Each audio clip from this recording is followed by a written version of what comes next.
Assalamualaikum warahmatullahi wabarakatuh. Selamat malam. Perkenalkan kami dari tim RM609A, Video Konten Kreatif seputar program studi yang sampai berminat. Oke, kita langsung saja presentasinya yang dimulai dari Viola. Baik, di sini saya akan menjelaskan bab 1 yaitu latar belakang. Pada latar belakang kami ini dilatar belakangi oleh sepinya peminat pada prodi Politeknik Negeri Batam. Dan solusinya tim kami itu yaitu membuat konten kreatif seputar program studi yang ada di Poli Batam. Next. Lalu di sini juga ada rumusan masalah dan tujuan penelitian. Dan rumusan masalahnya itu adalah bagaimana cara kita membuat konten kreatif yang menarik dan mengetahui efektivitasnya, dan dengan tujuan penelitian yaitu untuk meningkatkan minat calon mahasiswa. Next. Lalu di sini juga ada batasan masalah. Pada batasan masalah ini, penelitian ini hanya fokus pada pembuatan konten promosi pada 5 prodi program studi dengan peminat yang rendah dan dilakukan selama 1 semester. Terima kasih. Oke, baik, di sini saya akan menjelaskan terkait landasan teori yang menjadi dasar dalam penelitian ini. Dan bab ini juga terdiri dari kajian pustaka, konsep teori pendukung, serta rangka konseptual. Pertama, kajian pustaka. Kami mengkaji beberapa penelitian terdahulu yang berkaitan dengan video promosi, media sosial Instagram, dan konten kreatif. Dari penelitian tersebut dapat disimpulkan bahwa video promosi mampu menyampaikan informasi secara menarik. 2. Konsep dan teori pendukung. Penelitian ini menggunakan teori mengenai media, informasi, dan promosi, pemanfaatan media sosial, konten kreatif, serta video promosi. Yang ketiga yaitu kerangka konseptual. Penelitian ini menggunakan metode Research and Development dengan model ADI yang terdiri dari tahap analisis, design, development, implementation, dan evaluation. Untuk pengumpulan data digunakan pendekatan mixed method, yang yaitu pendekatan melalui analisis tematik pada hasil wawancara saat alpha testing, dan pendekatan kuantitatif menggunakan epic model pada beta testing untuk mengukur efektivitas video promosi yang telah dikembangkan. Jadi seluruh teori dan konsep pada bab 2 menjadi dasar pada proses perancangan, pengembangan, serta evaluasi. Mungkin itu aja. Next. Baik, untuk bab 3 ini di metode penelitian kami menggunakan metode development R&D dan model ADI. ADI ini yang dimaksud analisis, design, development, implementation, dan evaluation. Next. Untuk konsep itu, ini kami sudah membuat dan hasil screenshot dari konsep video kami seperti konsep video, premis, sinopsis. Dan untuk naskahnya di tampilan berikut ada example dari scene 1. Next. Dan untuk metode perancangannya kami menggunakan metode alpha testing dan beta testing, yang dimana alpha testing kami menggunakan wawancara kepada ahli bidang multimedia dan ahli materi. Untuk beta testing kami menggunakan metode epic model. Untuk tahap yang di samping ini untuk implementasi kami di platform Instagram untuk bagian development. Mungkin sekian dari saya.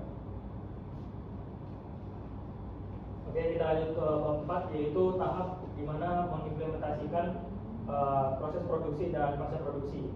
Jadi di minggu awal kami melakukan diskusi tentang mengenai konsep dari video kami, yaitu video tentang promosi prodi yang sampai berminat. Dan kami keluar dengan satu konsep, yaitu cinematic storytelling.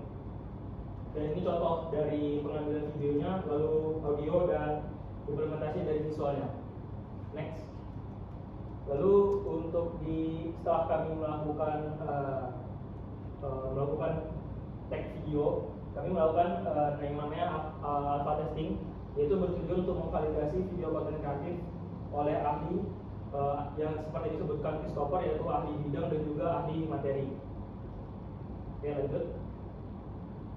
Dan untuk next, yaitu melakukan dari setelah alpha testing, kami menganalisis menggunakan analisis tematik berdasarkan wawancara dengan ahli bidang dan juga ahli materi.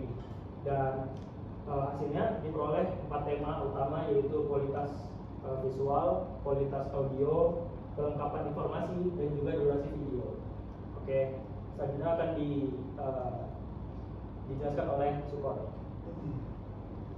Oke, baik. Di sini saya akan jelasin tahap selanjutnya dari bab 4, yaitu adalah beta testing. Di sini seperti yang dilihat ya, kalau misalnya beta testing itu adalah bukti dari hasil review dari audiens terhadap video yang sudah diupload, seperti apakah videonya alur videonya disampaikan dengan baik, terus juga ada apakah ide cerita dan konsepnya juga tersampaikan dengan baik, terus juga visual dan pengambilan gambarnya apakah sudah sesuai dengan konsep yang dibutuhkan atau yang dibuat.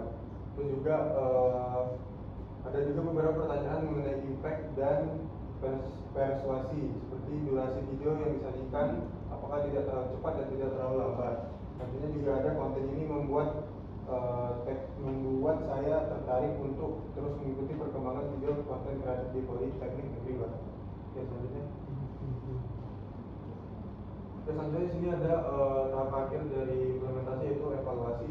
Evaluasi di sini meliputi keseluruhan dari hasil implementasi, seperti kelayakan dan kualitas audio konten kreatif seputar program studi ini secara keseluruhan, apakah sudah mendekati sesuai dengan kebutuhan yang dari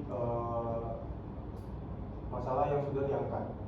Terus juga di bagian evaluasi kelayakan produk, di sini dibilang berdasarkan hasil validasi yang dilakukan oleh ahli media dan ahli materi, produk video konten kreatif dapat dinyatakan layak untuk dipublikasikan sebagai media promosi program studi Politeknik Negeri Batam. Oke, selanjutnya di sini kesimpulan dari evaluasi berdasarkan yang dilihat di slide.